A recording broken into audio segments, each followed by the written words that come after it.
Why are you DerDer Laflare? Oh man, that's Laflare! that's definitely a big one to start out with. I guess DerDer Laflare. DerDer is always a nickname of mine since high school. Stuck in college, and that's kind of just what everybody just started referring to me as. The Laflare is like Lafleur, it's like French. Okay. You know, Okay, when you I say, don't speak French. when He's you say- bilingual. when you say, I'm not. You're definitely not bilingual. But I'll get deeper into it. But I really got it because Gucci Mane is my favorite, one of my favorite all-time rappers. He's Gucci Mane Laflare, so I picked that Laflare up from that. But who DerDer Laflare is somebody that's operates on love, operates on love to collab, operates on trying to get things done, self-discipline, and trying to stay as consistent as possible in all aspects of life, whether it's music, whether it's working out, whether it's taking care of loved ones, whether it's just being a good human being and just trying to be the best that I can be. See, and I love that answer. Thank you for sharing that because nobody's listening. One of the reasons we started it is because we feel like in the culture in general, not just, hip hop, but music, we are missing what we used to have back in the day, not in terms of sound, but in terms of connectivity. I remember, I'll give you an example, an artist like Drake. I remember we would grow up with that guy. We would go from watching him be kind of like not corny, but you know what I'm saying? Like he's kind of like the nerdy guy trying to figure out his way to being the ladies' man, right? We saw Heartbreak with the guy. We watched him grow up in the industry. And now these days, people go viral and then go away. I want people to go viral. I don't want people to go away. So when you say stuff like that, the audience can relate to that kind of stuff. So why music though? Like, why do you choose to express yourself through music? To be honest, I've been writing rap since I was like probably in the second or third grade. I used to get a little notebook and just write stuff. I used to listen to music, and I'd go up to my room and just start writing. I've done it ever since then. It was nothing that I ever thought that would even like make it to actually getting to a studio and recording everything. Just something that I did for myself. It's like a self-expression type of thing. Yeah. I do like to write poems too.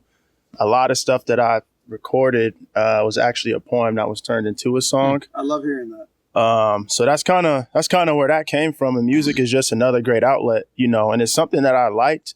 So my main thing is I don't want to be older or when I leave this earth with that regret. Why didn't I try that? Why didn't I even release one song? Even if it's not going to blow up, whatever the case is, I feel like if it's something that you want to do, it's a free world. We have every right to do it. That's facts, man. I like that. I like that a lot. So poetry, what did you naturally gravitate to in your poems? A little bit of everything. I would say mainly it was like random stuff about like trying to better myself, about my day, how I want my day to go, love, just kind of a mix of that. It was more like self-empowerment type of things, to be honest with you. Even right now, before I go to sleep every night, I write in a journal every single night. I write about things that I want to accomplish, affirmations for myself. I write about, how I see my next day going, how I see certain things in the future going. And that kind of just keeps me a little even killed. Keeps my mind good. You know what I mean? Keeps me mentally strong. Yeah. What's funny is I was going to mention later in the interview, positivity seems to be part of your brand, right? You don't necessarily go out there and preach positivity. Like you don't say like, hey, stay positive, say this, say that. You just naturally, everything you mention happens to be positive, right? So you saying that about your poetry where it's like self-betterment, a lot of the stuff is like about positivity, right? Yeah. So I want to ask you, how do you keep negativity out of your life? Right, from a young age, not necessarily today. Yeah. I mean, it's tough. Obviously, I'm not perfect. I still have, the negative thoughts, say negative things, but I just try and, I write it in my journal. I block all negative energy. It's one of the things I write every single night. And when I say that, it's just the mental toughness of it. A lot of negative people or negative things, if you just change your perception on the way they are thinking, you realize that a lot of things people say or do is not necessarily personal towards you. Sometimes you have to look, put yourself in their shoes. And also a lot of times if you have somebody or been through times where people have said a lot of negative things towards you, or you've been in that environment, you kind of got to look yourself in the mirror and think, what have I done for them to think that it's okay to say what they just said exactly. to me? Yeah. To approach me like that, to treat me like that. What image have I portrayed of myself where they think that's okay? That's why I walk around with the mirror in my pocket, bro. This guy, I know Not for your makeup. Just I know this guy myself knows, in. man. I'm like, why are they saying this bullshit to me right now? No, but I respect that a lot, man. That's cool. Yeah. But like so obviously at a younger age, does someone teach you this stuff? Like, cause I feel like is very key when it comes to entrepreneurs, especially in like the business and stuff that we're doing. Like, you have to be level-headed. Yeah. You have to keep ego aside. You have to be positive. You have to be willing to work with other people. So it's like everything you're saying is like, I feel like a psychologist would say that. Like, was this taught? Was this, I don't know, you saw it online? Like, where did all this start? It's all trial and error. Okay. Trial and error, just growing up. You just learn from your mistakes. Yeah. You learn from past endeavors, past things you've done. My mom has helped me out with a lot of that. I definitely got to give it to my mom. I got an older brother as well. Cool. They are definitely like the pioneers for that, for me in my life. And it was just them, honestly, constantly kind of ingraining that in me. Because I haven't always been like that, but just trial and error, to be honest, just getting older, time. Yeah. Yeah, I mean, look, coming from where we come from, trial and error could be on display for everyone to see, right? Because the audience may not know this, but they're about to know now. All three of us went to the same high school. It was very small. My graduating class was 88 kids. How big was your graduating class? Like 100 and maybe 100, 110 maybe. Mine was like 70-something, 80. 70-something? Like okay, yeah. okay. So like, when you go through a lot of trial and error, people could just see that, right? And in small environment, you could feel anxious, like, damn, like everyone knows I went through what I went through. Like, did you ever feel affected by that coming from where we come from? Yes and no.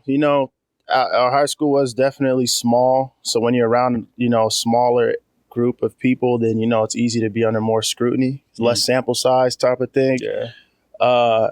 Fortunate for me, my brother's a few years older than me. So when I was in high school, I was kind of always... You got inherited. Yeah. He was a senior and I was a freshman, same high school. And everybody kind of already knew him. So it was easy for me. And then when he moved out and went to college and everything, on the weekends, I was just with him. So I was always in high school in another realm on the weekends in the Bay Area, probably every single weekend. Just he would take me out, introduce me to people, parties, the whole nine. Like we was doing all of that. So that helped out. So I got to see things from a bigger picture. And then I always thought it was super weird when I'd come back to school after like crazy weekend or whatever, and then like be back in that small realm. Yeah. And it's like, damn. So you kind of had the opposite effect of like, you probably did most of your growing and learning on the weekends in those like big environments, right? Not necessarily in the small. And also you're very well traveled. Yeah, hell right? Yeah. And so I remember seeing you around campus. I'm like, man, this motherfucker is tall, right? Right? I remember your brother. He danced, right? Yeah. He danced. So I remember that. Smooth. Yeah, fucking smooth. And what I remember thinking when I saw that you rap, like modern day, I'm like, I had no idea that he rapped. So you were rapping back in high school too? Yeah, I was rapping before that, high school, college. Okay.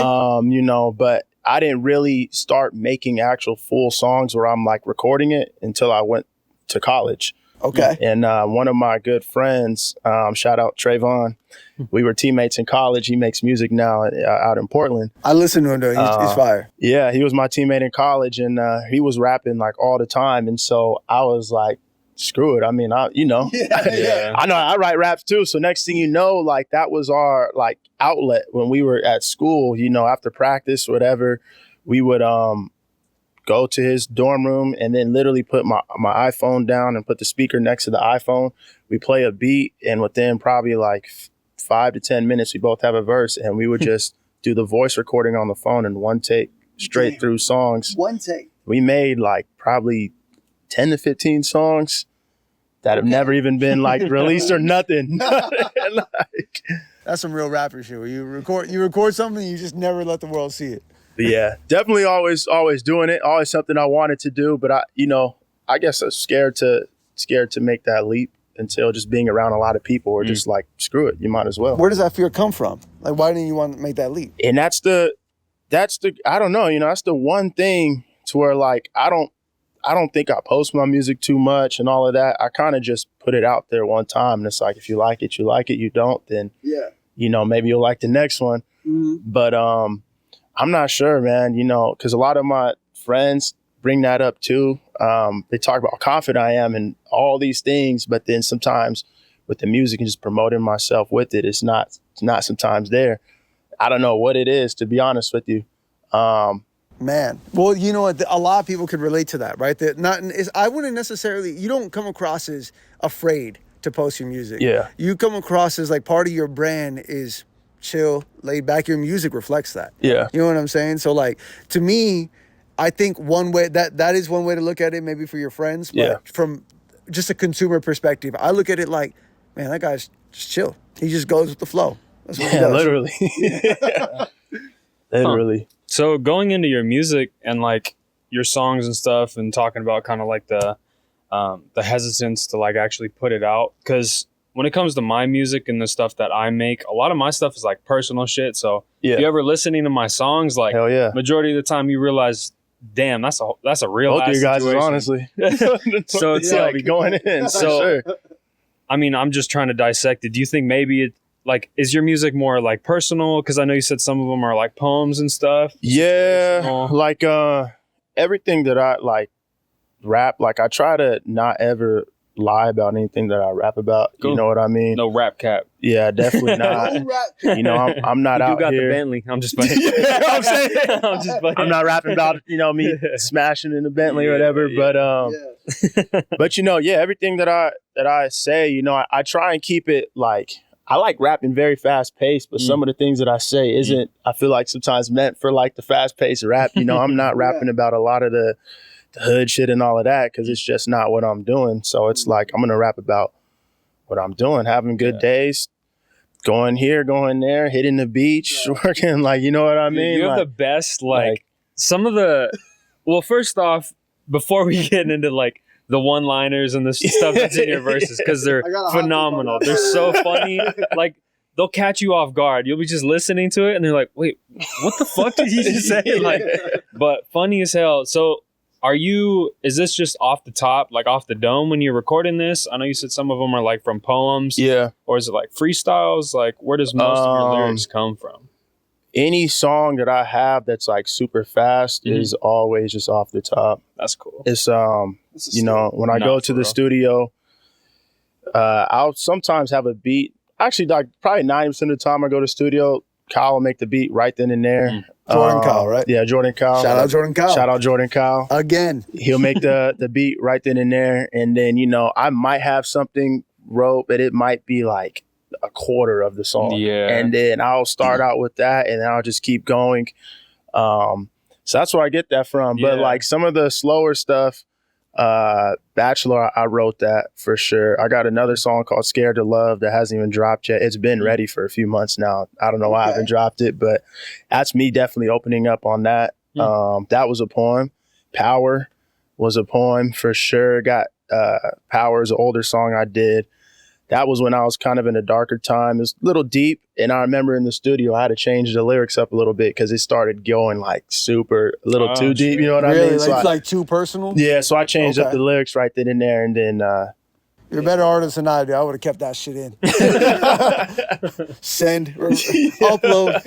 Man. So sorry to cut you off. No, you're good. Yeah. No, that was pretty much it. But yeah, most of the stuff, I try and keep it off the dome. I try and like, any song I do, I try and do it like how I'm feeling in that moment. You know what I mean? Then I'll just do it. And sometimes I feel like I've had probably 4 or 5 different types of flows, different types of everything. My voice might sound different on one. Might drop an next one, voice will sound different. So it's just how I'm feeling, to be honest with you. That's fair. Can I shoot you a hot take? Yeah. I've told you this before. I want you to tell me if this is offensive to you, right here on the Yeah. camera. Okay. God, where's this going? I, Hey, hold up. I did this to an artist that we interviewed recently, right? With another artist. I made a comparison from him to that artist. Yeah. So I got a comparison for you. Yeah. I feel like you are comparable to 2 Chainz. 2 Chainz. Right? Big Meech era. What makes me say that is because I remember in 2011, like I think 2 years before I graduated, when 2 Chainz was coming out, I don't know, 2011, 2012. Either way, he would say something where it's like, dog, why didn't I just think of that? Like I probably say that once or twice a day. Like he says these things where it's like, bro, I do that every day. Yeah. That's so relatable, right? Yeah. And you say that in almost every song. You have somewhere it's like, damn, I did not. You know what I'm saying? Like I'm over here like trying to rhyme orange with door hinge, kind of like Eminem sometimes. Right? Like how do I connect a door hinge to my trauma, right? And you're over here like, bro, I woke up at 2 a.m. I woke up at 2 a.m. Hit the gym. Bro, if I said that, it would not be as smooth. How do you do that? I think I just had to work on kind of my delivery. Like I could write, freestyle definitely, but when I finally got into the studio and started hearing myself, and as I'm progressing, just kind of learned how to space out, find the right cadence on the beat and everything, and then you can get the words out there. That's what I learned a little bit. Jordan Kyle definitely helped out with that for sure, helping get some of the words squeezing in and everything. So. Because I like to, there's certain lines I definitely want to have in the song because they mean something to me and it's something I'm actually doing. So, I don't know. That's kind of how I get that. Well, how do you feel about the comparison? The 2 Chainz comparison? Hey, man, I don't mind a comparison at all. I think it's cool. I don't know about how you guys feel. I know with my friends, when we discover a new artist, they're like, man, that guy reminds me of so-and-so, or she reminds me of so-and-so. And that's kind of like and into the industry, right? Because if you can identify yourself with their brand just a little bit, but do it in your own way, then the audience is right there for you. Yeah, it's super hard to be original, nowadays, because there's so many samples of just dating back to people use samples from the 30s, 40s, 50s, 60s, 70s, 80s, 90s, like a lot of beats, cadences and stuff have been used, heard, types of lyrics have been used and heard. One of the ones that I get a lot of times is like, I'm like a fast rap Larry June. Okay. That's probably like the number one. And I'm not saying, I'm Larry June or nothing like that. You know what I mean? Or better. I'm just or on his caliber or nothing like that. Larry June, the man for sure. But just about some of the stuff that I rap about. But then I just do it, content wise. But I just do it on like a faster beat.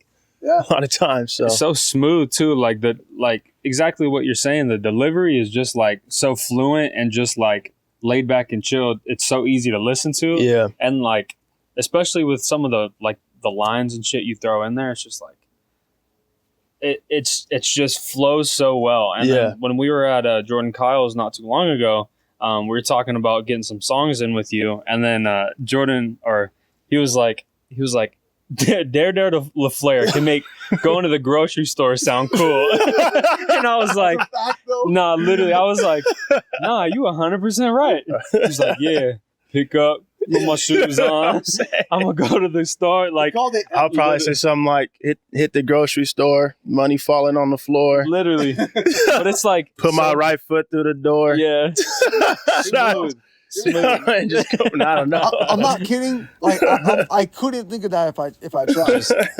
I swear to God. Quick with it. Natural talent. So tell the audience, what do you want to do with music? Man, I just want to keep going with music. To be honest with you, I don't really have like there's no end goal.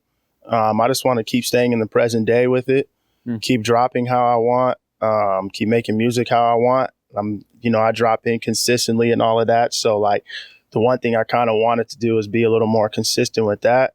Do want to get some videos out. I've had a music video that I did last year. Yeah, I remember seeing that on your with story. The homie Trayvon in Portland. I have that. Haven't dropped it yet, and that kind of goes back to what we were saying. Like he thinks I'm scared. I was a little bit, but just kind of want to get more videos out, be a little more active. But at the same time, I always like on the seesaw of like life as well. Yeah. You know, I don't like to be fully glued to my phone or on the gram and all that too much. You know, I post stuff and then just get off.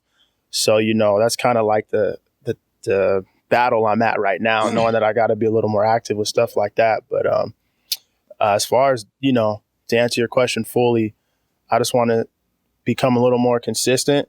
Yeah. Reach whoever I can reach, you know, whoever enjoys my music. I appreciate it. Sometimes when I look at some of the states where the music's being played is, you know, in Skinny Black's song I did, I said, I got fans in Tulsa.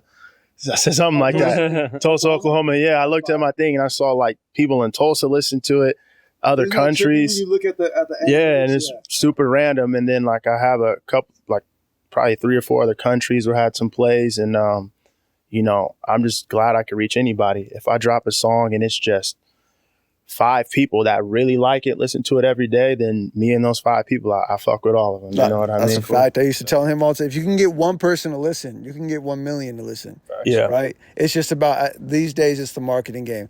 Go ahead. Tell the people where they can follow you at. You can follow me on Instagram, DerDer Laflare, DerDer Laflare, Laflare. That's really where I be at mainly, to be honest with you. That's awesome, man. I appreciate you so much. Thank you for coming to Nobody's Listening. Remember, when you think nobody's listening, somebody is.